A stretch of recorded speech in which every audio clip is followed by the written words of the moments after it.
घर के बाहर कमल है, उन्हें लक्ष्मी भंडार का फायदा नहीं मिलेगा। गीता दास जिस भीड़ से बात कर रही है वह भले ही छोटी है, लेकिन बात बहुत बड़ी है। नॉर्थ 24 परगना के हरुआ इलाके की टीएमसी नेता गीता दास साफ शब्दों में कहती हैं कि जिनके घर के बाहर कमल का निशान होगा उन्हें लक्ष्मी भंडार का लाभ नहीं मिलेगा। वो भी कब? जब विधानसभा चुनाव सिर पर है। और यह बयान किसी बहस का हिस्सा नहीं बल्कि एक सीधी धमकी की तरह सामने आता है।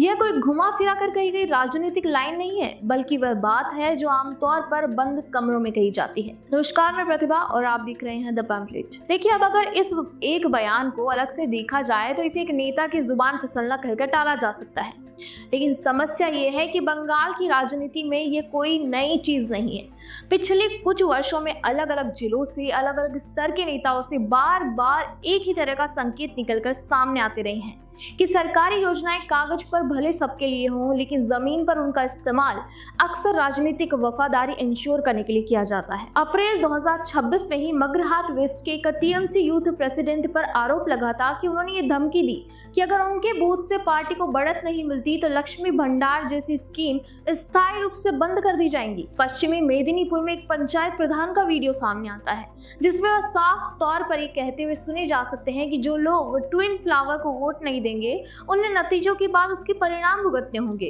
और स्थानीय लोगों के लिए इसका मतलब सिर्फ राजनीतिक हार नहीं होता, बल्कि सड़क, नाली और बेसिक सुविधाओं का रुक जाना होता है। इसी के साथ एक और नैरेटिव लगातार गढ़ा गया जिसमें लोगों को ये विश्वास दिलाने की कोशिश की जाती है कि सरकार के पास ऐसी तकनीक है जिससे ये पता लगाया जा सकता है कि किसने किसे वोट दिया है।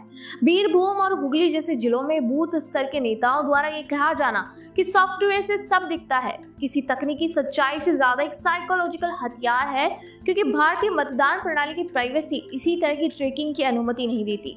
लेकिन जिस व्यक्ति के लिए हर महीने 1500 रुपए की सहायता जीवन और संघर्ष के बीच का फर्क तय करती है, उसके लिए ये डर वास्तविक हो जाता है। इसी तरह डिजिटल गेट कीपिंग का एक ऐसा माहौल तैयार किया जाता है जिसमें लाभ बंद होने का भय वोट देने की स्वतंत्रता पर सीधा दबाव बन जाता है। यहीं पर यह समझना जरूरी हो जाता है कि यह मॉडल अचानक पैदा नहीं हुआ, बल्कि इसकी जड़ें बंगाल के राजनीतिक इतिहास में गहरी धसी हुई है। 2011 में जब ममता बनर्जी ने परिवर्तन के नारे के साथ 34 साल पुराने वामपंथी शासन को खत्म किया तो ये सिर्फ सत्ता परिवर्तन नहीं था, बल्कि एक वादा था कैडर राज खत्म होगा और राज्य और पार्टी के बीच की रेखा साफ हो जाएगी। लेकिन समय के साथ ये स्पष्ट होता गया कि सिस्टम का चेहरा बदल सकता है, उसकी प्रकृति नहीं।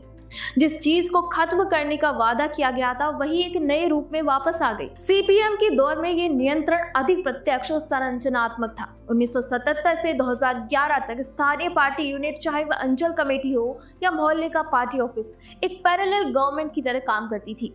राशन की दुकानें सिर्फ राशन बांटने का माध्यम नहीं थी, बल्कि राजनीतिक नियंत्रण का केंद्र थी। राशन डीलर अक्सर पार्टी से जुड़े होते थे और तय करते थे कि किसे कितना अनाज मिलेगा। कई बार सिर्फ आर्थिक स्थिति पर नहीं बल्कि राजनीतिक झुकाव पर यह निर्भर करता था, और कई बार तो अगर आप कांग्रेस समर्थक हैं तो राशन मिलना तो मुश्किल ही था। 2007 में बीरभूम, बांकुरा और बर्धमान में जो राशन दंगे हुए वे केवल आपूर्ति की कमी का परिणाम नहीं थे, बल्कि इस आरोप का विस्फोट थे कि राशन को पार्टी समर्थकों के पक्ष में मोड़ा जा रहा है, जबकि बाकी लोगों को स्टॉक खत्म कर लौटा दिया जाता है। इसी तरह छोटे छोटे आर्थिक अवसर भी राजनीतिक लॉयल्टी से जुड़े हुए थे।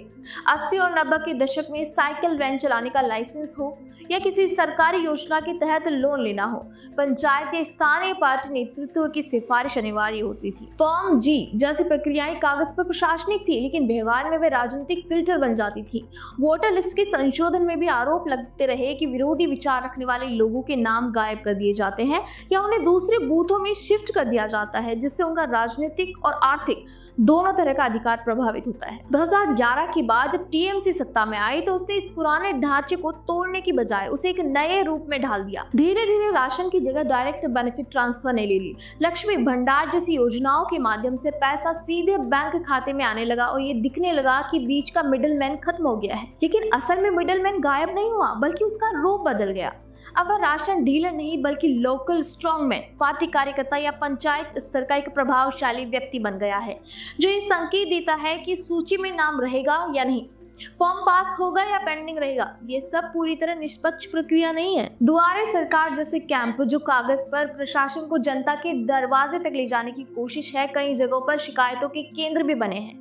जहां जहां विपक्षी समर्थकों के आवेदन बार बार अपूर्ण बताकर लौटा दिए जाते हैं, जबकि पार्टी के करीब माने जाने वाले लोगों के वही आवेदन बिना अड़चन के आगे बढ़ जाते हैं। इसी तरह कटमनी विवाद और अम्फान चक्रवात के राहत वितरण में इरेगुलरिटीज के आरोप दिखाते हैं कि सूची तक पहुंच और उसमें बने रहना ही असली शक्ति है। इस पूरे ढांचे में सबसे महत्वपूर्ण चीज है डर का प्राइवेटाइजेशन। पहले नियंत्रण सामूहिक था, आज ये व्यक्तिगत हो गया है। पहले पूरे गांव को पता होता था कि राशन किसे मिलेगा और किसे नहीं। आज हर व्यक्ति को ये डर होता है कि उसके बैंक खाते में आने वाला पैसा कहीं अचानक बंद ना हो जाए। ये डर वही अदृश्य तंत्र है जो किसी भी खुले आदेश से ज्यादा प्रभावी होता है। और इसी संदर्भ में गीता दास का बयान फिर से सुनिए। ये केवल एक राजनीतिक टिप्पणी नहीं रह जाती, बल्कि यह उस पूरे सिस्टम का संक्षेप बन जाता है जिसमें राज्य और पार्टी के बीच की रेखा धुंधली हो चुकी है। 1980 के दशक में अगर कोई राशन डीलर ये कहता था कि आप कॉमरेड नहीं है इसलिए आपको चीनी नहीं मिलेगी, तो 2026 में वही बात एक नए रूप में सामने आती है कि आपके घर के बाहर कमल है इसलिए आपको लक्ष्मी भंडार नहीं मिलेगा। परिवर्तन का वादा था कि ये राजनीति खत्म होगी, लेकिन हकीकत यह है कि इसका माध्यम बदल गया है, इसका मकसद नहीं।